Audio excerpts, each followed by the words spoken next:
Ravi de vous retrouver, Madame, Monsieur, bonsoir et bienvenue dans cette édition du journal sur Congo 26 Télévision. Voici les grands titres. À N'Djamena, la capitale du Tchad, le président Félix Tshisekedi prend une part active au Forum africain de l'eau. Au cœur de cette rencontre de haute portée diplomatique, les enjeux pour la gestion des ressources hydriques sur le continent. Avenir de la jeunesse congolaise, Marc Ekila a officiellement donné le coup d'envoi de la première édition des Journées nationales pour les compétences des jeunes, un événement majeur pour l'emploi et l'employabilité en RDC. Et puis cette question qui brûle toutes les lèvres, guerre d'agression, le 15 juillet est arrivé. Quel est le sort de l'ultimatum fixé par les États-Unis au président rwandais Paul Kagame? Notre rédaction s'est penchée sur ce sujet. C'est le sommaire de ce journal, tout de suite le développement. À l'invitation de son homologue tchadien Mahamat Idriss Déby Itno, le chef de l'État Félix Tshisekedi est arrivé ce mercredi 15 juillet 2026 à N'Djamena pour prendre part au Forum africain de l'eau, organisé du 15 au 16 juillet 2026. À cette occasion, il porte la voix de son pays, doté d'un immense potentiel en ressources hydriques, afin de contribuer à la recherche de solutions durables face aux défis du changement climatique et de la sécurité hydrique. Ce rendez-vous continental vise à mobiliser des actions concrètes pour renforcer les infrastructures hydrauliques et améliorer l'accès à l'eau pour les populations africaines. Appel d'André Mbata à une contre-marche de l'Union sacrée de la Nation. Le 22 juillet, des divergences apparaissent au sein de la méga plateforme présidentielle. L'UDPS, par son secrétaire général et président national intérimaire, refuse de s'associer à cette initiative afin de laisser la démocratie faire son chemin. Augustin Kabouya Chilumba a-t-il choisi la voie de la sagesse au lieu de la politique de la casse brûlée? Aaron Kankou vous en dit plus. Pour Augustin Kabouya, secrétaire général et président AD intérim du parti présidentiel, programmer une marche de la majorité à la même date que celle de l'opposition est un piège dans lequel l'UDPS ne serait tombé. L'UDPS ne peut pas tomber dans un tel piège, puisque l'opposition a déjà demandé auprès de l'hôtel de ville pour marcher. C'est à la police de mettre tous les moyens en marche pour sécuriser cette manifestation, mettre des drones avec la presse pour couvrir la manifestation de l'opposition. S'il y a des rapages, qu'on puisse voir. Par contre, le secrétaire permanent de l'Union sacrée, André Mbata, en séjour à Yaoundé, maintient l'appel à la mobilisation. Il invite le parti, organisations et associations membres de la plateforme à s'en tenir aux orientations officielles. Par ailleurs, plusieurs analystes politiques désavouent Mbata Mangou tout en l'accusant de jouer un jeu suspect en défaveur du pouvoir. Valoriser le capital humain en RDC en s'appuyant sur son patrimoine potentiel qui est la jeunesse congolaise, tel est le leitmotiv de l'institutionnalisation de la Journée nationale des compétences des jeunes ce mercredi 15 juillet, portée et lancée par le ministre d'État en charge de la formation professionnelle, Marc Ekila. À Kinshasa, cette première édition est un point de départ d'une dynamique nationale pour une jeunesse des bâtisseurs et Benézer Bouanga était sur place. Par cette activité consacrée au lancement du processus d'institutionnalisation de la Journée nationale des compétences de jeunes, la République démocratique du Congo entend former, innover et insérer d'où le bien fondé de son thème national, professionnaliser le métier, bâtir l'avenir. C'est une première pour le pays dans son élan d'investir dans les compétences de jeunes sur initiative du ministre d'État, ministre de la formation professionnelle, Marc Ekila Likombo, comme l'indique l'inspecteur général de la formation professionnelle. La RDC, elle fait aujourd'hui ses premiers pas. 2026 marque ainsi la première célébration officielle de cette journée sur le sol congolais. C'est un signal fort. Le gouvernement de la République, à travers le ministère de la formation professionnelle, s'engage dans le processus d'institutionnalisation de cette journée. L'objectif est clair. En faire, dès l'année prochaine, un rendez-vous national annuel. Cette vision dévoilée en présence de ministres, députés et sénateurs, corps diplomatiques et chefs d'entreprise marque le début de la traduction en acte d'une volonté politique de faire des compétences le levier d'employabilité. entrepreneuriat et développement économique pour la jeunesse congolaise suivant la voie voulue et tracée par le président de la République Félix Antoine Tshisekedi avec l'implication de la première ministre Judith Suminwa. Le gouvernement pose aujourd'hui un fondement de conscientisation et d'appel à la responsabilité aux jeunes Congolais. Il ne s'agit pas d'ajouter une nouvelle date à notre calendrier. Il s'agit de faire des compétences une priorité permanente de l'action publique et l'un des piliers de notre stratégie de développement. Sous la très haute vision de son Excellence Monsieur le Président de la République Félix Antoine Tshisekedi Tshilombo, le chef de l'État, le gouvernement a placé le développement du capital humain au cœur de son action.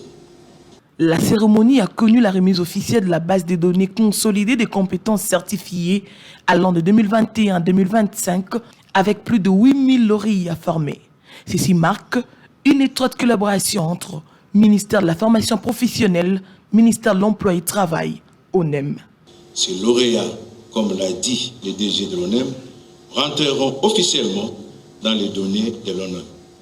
Telle est la collaboration désormais interactive entre mon ministère et celui de l'emploi et du travail dans le souci de matérialiser la grande vision de son Excellence, Monsieur le Président de la République, chef de l'État, consistant justement à valoriser les compétences congolaises. Après la visite des stands dressés à l'occasion au village national des compétences, 4 panels avec des échanges ont sanctionné cette journée mettant en exergue les intelligences autour des thématiques spécifiées, le cas des compétences pour les infrastructures et les grands projets structurants, l'industrialisation et la valorisation locale de ressources naturelles, l'économie numérique, innovation et entrepreneuriat.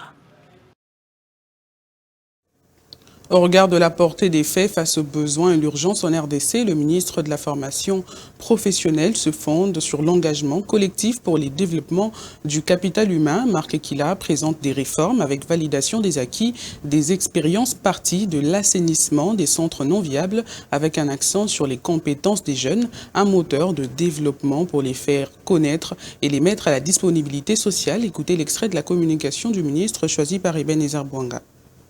Préparer notre jeunesse aux emplois de demain, accompagner l'imitation de notre économie, renforcer la compétitivité de nos entreprises et offrir à chaque Congolais, Congolaise, les compétences, les moyens de contribuer au développement national.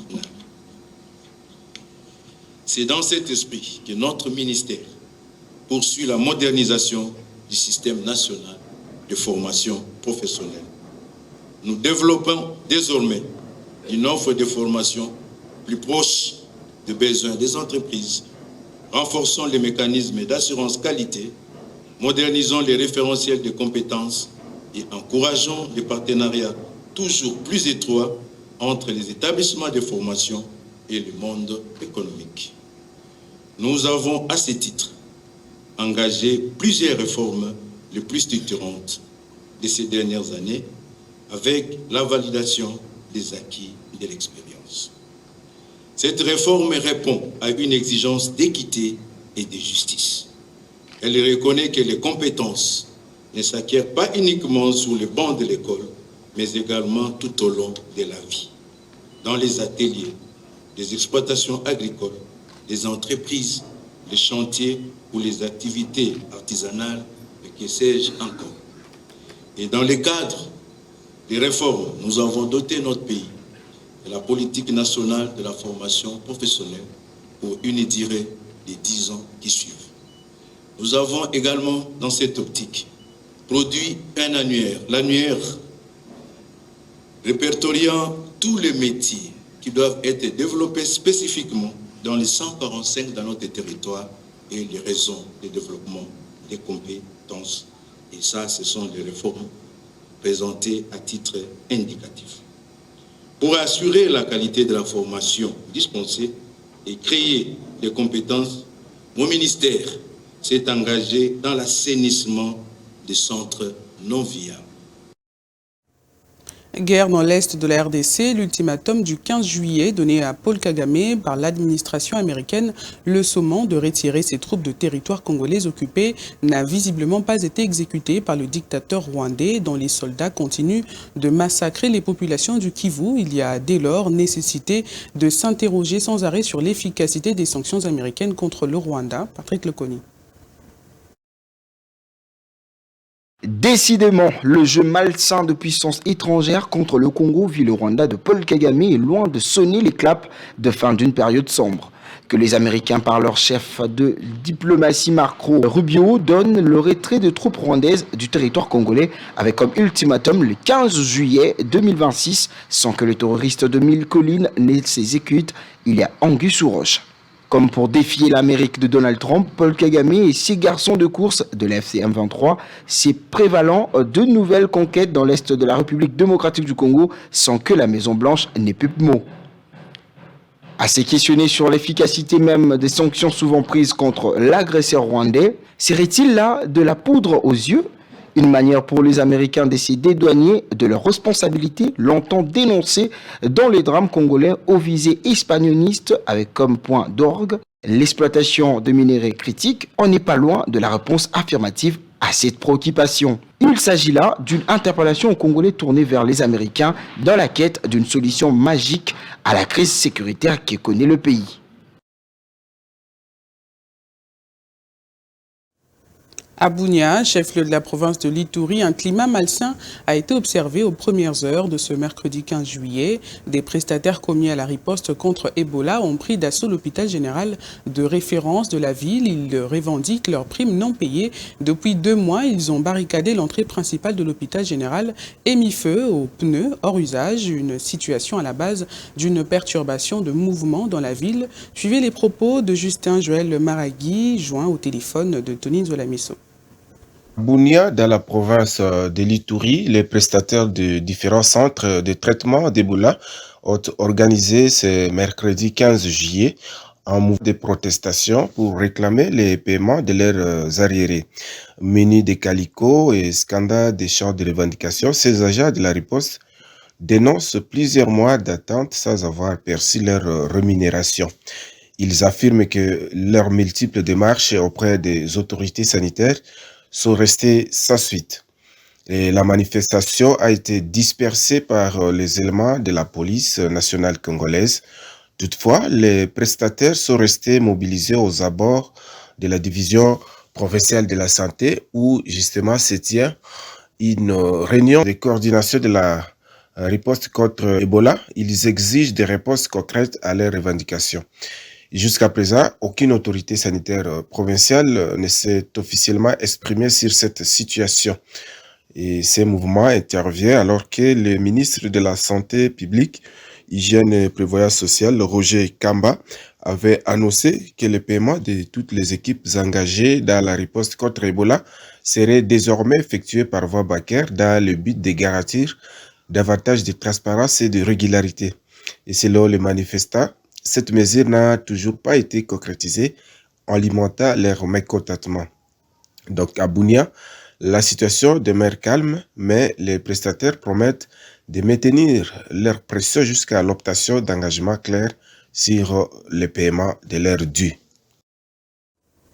La 42e édition du championnat d'Afrique des clubs vainqueurs de Coupe de handball s'est achevée mardi 14 juillet au gymnase jumelé du Stade des Martyrs à Kinshasa. Lancée le 9 juillet, cette compétition a été organisée pour la toute première fois en RDC sur le plan sportif. Les clubs congolais n'ont pas réussi à décrocher le titre continental, mais ils quittent la compétition avec 2 médailles de bronze. À Roncankou pour le commentaire. Sur les 4 équipes de la République démocratique du Congo engagées dans ces tournois, seules 2 sont parvenues à monter sur le podium en décrochant la médaille de bronze. Chez les messieurs, le Toile Kivu s'est imposé face aux Camerounais du FAP sur le score de 19-16. Tandis que chez les dames, Petro de Luanda, représentant de l'Angola, a conservé son titre en dominant l'AS Auto du Congo-Brazzaville 32-27 au terme d'une finale disputée. Les représentants congolais s'y sont toutefois illustrés en montant sur la 3e manche du podium. La jeunesse sportive de Kinshasa a remporté la médaille de bronze grâce à sa victoire 32-26 face à Montada du Maroc. De son côté, les HC Heritage s'est également offert le bronze en battant son adversaire camerounais sur le score serré de 25-24. Au-delà de résultats sportifs, cette 42e édition de handball continental restera historique pour Kinshasa. Pour la première fois, la RDC a accueilli cette prestigieuse compétition continentale réunissant 16 clubs dont 8 équipes masculines et 8 équipes féminines venues de plusieurs pays d'Afrique. Une organisation qui marque une étape importante pour le développement du handball congolais. C'est la fin de cette édition d'information. Je vous rappelle ses principales articulations. À N'Djamena, la capitale du Tchad, le président Félix Tshisekedi prend une part active au Forum africain de l'eau. Au cœur de cette rencontre de haute portée diplomatique, les enjeux pour la gestion des ressources hydriques sur le continent. Avenir de la jeunesse congolaise, Marc Ekila a officiellement donné le coup d'envoi de la première édition des Journées nationales pour les compétences des jeunes, un événement majeur pour l'emploi et l'employabilité en RDC. Et puis cette question qui brûle toutes les lèvres, guerre d'agression, le 15 juillet est arrivé. Quel est le sort de l'ultimatum fixé par les États-Unis au président rwandais Paul Kagame? Notre rédaction s'est penchée sur ce sujet. Merci d'avoir suivi ce journal et excellente soirée chez vous en compagnie de Congo 26 Télévision.